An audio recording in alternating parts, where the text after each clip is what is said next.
जब पॉडकास्ट की ये नई वाली सीरीज शुरू की थी, transformational practices that I follow every day, तो मैंने आपसे प्रॉमिस किया था कि मैं आपके साथ जो प्रैक्टिसेस शेयर करूँगी वो बहुत छोटी होंगी, बहुत सिंपल होंगी, बहुत आसान होंगी और बिल्कुल टाइम कंज्यूमिंग नहीं होंगी, लेकिन उसके बावजूद वो आपकी लाइफ को चेंज करने का पूरा पोटेंशियल रखती हैं, क्योंकि उन्होंने मेरी लाइफ को पूरी तरह से चेंज किया है। तो आज जिस प्रैक्टिस की मैं आपसे बात करना चाहती हूँ उसकी आजकल बहुत ज़्यादा बात हो रही है। बहुत लोग बात कर रहे हैं, बहुत लोग लिख रहे हैं इस बारे में, और उस प्रैक्टिस को बोलते हैं ग्रैटिट्यूड की प्रैक्टिस, जिसको हिंदी में हम लोग बोलते हैं कृतज्ञता का भाव। तो कृतज्ञता के भाव में रहने का जो एक हमारा रोजाना का तरीका हो, प्रैक्टिस हो, वो ऐसी हो ताकि हम अपने दिन के ज़्यादा से ज़्यादा समय में ग्रेटफुलनेस के भाव में रह सकें। इसका जो मूल है, इसका जो बेस है, बस इतना ही है। तो जब मैंने अपनी प्रैक्टिस शुरू करने की सोची तो मैं गई, एक बहुत अच्छी बुक शॉप में गई। मैंने बहुत सुंदर एक ग्रैटिट्यूड जर्नल खरीदा और मैंने सोचा कि मैं अब इसमें लिखना शुरू करूँगी और मैं तो रोज़ाना 4-5 पॉइंट्स तो ज़रूर लिख ही लूँगी। मैंने ये सोच के शुरू किया और जब मैं लिखने बैठने लगी तो कभी मैं दोपहर में करती थी, लंच टाइम में जब ऑफिस में टाइम मिल जाता था, या मैं शाम को करती थी या रात को करती थी। तो मुझे बहुत मुश्किल लगने लगी इस प्रैक्टिस को करने में एक्चुअली, क्योंकि दिन भर में कुछ ना कुछ गड़बड़ हो गई होती थी, या कुछ चीज़ जो मैं एक्सपेक्ट कर रही थी और वो दिन में नहीं होती थी, तो एक बड़ा डिसअपॉइंटमेंट रहता था। और ऐसे में ग्रैटिट्यूड को फील करना बहुत मुश्किल हो रहा था मेरे लिए। तो अगर मैं कुछ ढूंढ भी लूँ, लिख भी लूँ, तो एक जो भाव होता है वो नहीं आ रहा था। और ये बात मुझे पक्का पता थी कि जब तक भाव नहीं आएगा, लिखने से कुछ नहीं होने वाला। तो मैंने एक छोटी सी चीज को अपने लिए डिस्कवर किया और मैं आपके साथ वो शेयर कर रही हूँ, और उसके साथ मतलब पूरा गेम ही चेंज हो गया। तो मैंने डिसाइड किया कि पहली बात तो मैं इस प्रैक्टिस को सुबह में करूँगी। एंड जो प्रैक्टिस मैंने शुरू करी और जो मेरे लिए बहुत इफेक्टिव है वो मैं आपसे शेयर कर रही हूँ। तो मैं क्या करती हूँ कि जब मैं सुबह में उठती हूँ और बिस्तर पे ही बैठ जाती हूँ और आंखें बंद करे बिना कुछ सोचे, बिल्कुल सुबह में, आई जस्ट से वाव।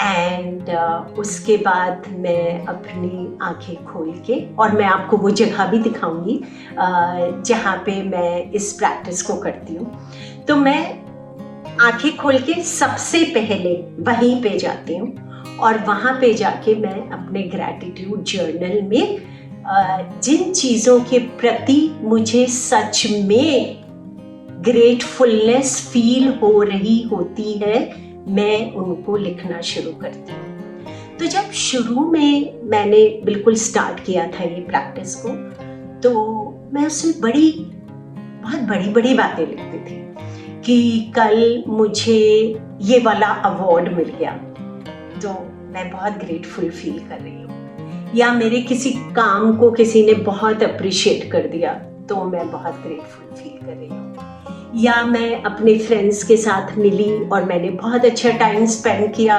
तो मैं बहुत ग्रेटफुल फील कर रही हूँ। तो ऐसे इंसिडेंट्स ढूंढती थी लिखने के लिए, बड़े जॉयफुल होते थे लेकिन बड़े होते थे।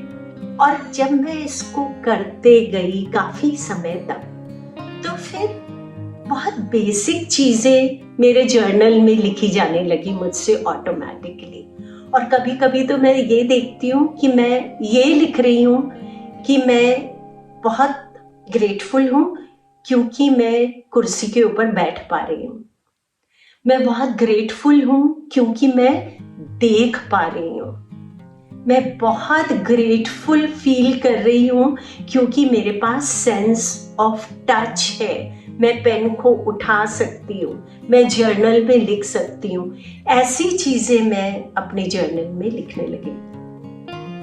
और जब मैं ये वाली चीजें लिखने लगी जो मेरे साथ दिन भर रहती थी, चाहे वो देख पाने की कैपेबिलिटी है या बोल पाने की कैपेबिलिटी है, खड़े हो पाने की कैपेबिलिटी है, तो क्या होता था कि ये बात मुझे दिन भर बार बार ध्यान आती रहती थी। तो वो जो कृतज्ञता का भाव जिसकी मैं बात कर रही थी, जो ग्रेटफुलनेस की फीलिंग है, वो मेरे साथ दिन भर ग्रेजुअली रहने लगी। जैसे ही जागरूकता, जैसे ही अवेयरनेस अपने ऊपर आती थी, कहीं खड़ी हुई हूँ तो लगता था अरे सुबह में जर्नल में लिखा था, oh wow, I am like really so grateful कि मैं खड़ी हो पा रही हूँ। और ये जो ग्रेटफुलनेस का भाव था जिसमें मैं लंबे से लंबे समय तक रहने लगी और बहुत सिंपल चीजें सुबह में उठ के लिखने लगी। जब तक लाइफ के डिसअपॉइंटमेंट्स आने शुरू नहीं हुए थे दिमाग में, तो सुबह में फ्रेश माइंड से जब मैं लिखने लगी तो पूरी लाइफ में ऐसी चीजें मेरे सामने आने लगी कि मैं सच में बड़ी बड़ी बातें, बहुत ऐसी चीजें जो मैंने अदरवाइज कभी नहीं सोची थी कि मेरी लाइफ में आ सकती हैं, ऐसी लाइफ में मेरी चीजें आने लगी और ग्रेटफुलनेस की भावना तो बढ़ती ही चले गई। तो क्या होता है कि सुबह में उठ के जब हम लिख लेते हैं और ग्रेटफुलनेस के भाव में आते हैं, तो वैसे हो जाता है जैसे रेडियो स्टेशन के साथ हम ट्यूनिंग करते हैं। और जब हम रेडियो स्टेशन के साथ ट्यूनिंग करते हैं तो उसी स्टेशन का प्रोग्राम हमारे रेडियो के ऊपर हमें सुनाई देने लगता है। तो एक ट्यूनिंग हो जाती है फ्रीक्वेंसी की। इसी तरह से जब हम सुबह में बैठ के ग्रैटिट्यूड के ऊपर ध्यान देते हैं तो हमारा माइंड ट्यून इन हो जाता है टू लुक फॉर थिंग्स, उन चीजों को ढूंढने के लिए जिनसे हमें ग्रेटफुलनेस फील हो। मैं आपको एक एग्जाम्पल से दिखाती हूँ। ये देखिए, यहाँ पे ये पेपर है और इसके ऊपर बहुत सारे रंगों की लाइनें हैं। और मैं अगर आपसे पूछूं कि इसमें गुलाबी रंग की कितनी लाइनें, पिंक कलर की कितनी लाइनें, आप गिन लीजिए।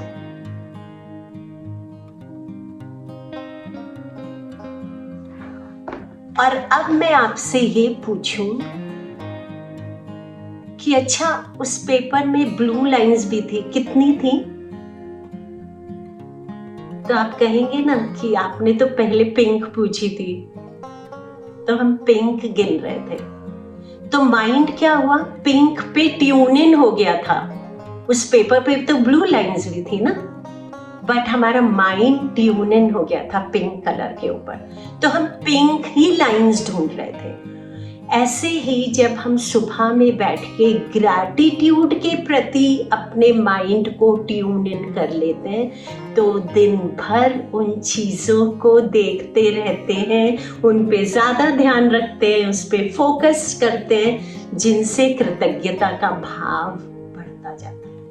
और जैसे जैसे कृतज्ञता का भाव बढ़ता जाता है वैसे वैसे लाइफ के अंदर वो चीज़ें प्रेजेंट होने लगती हैं जिनके प्रति कृतज्ञता का भाव और भी ज़्यादा इंटेंस हो जाता है, और भी ज़्यादा बड़ा हो जाता है, और भी ज़्यादा गहरा हो जाता है, और लाइफ जो है बहुत खूबसूरत लगने लगती है।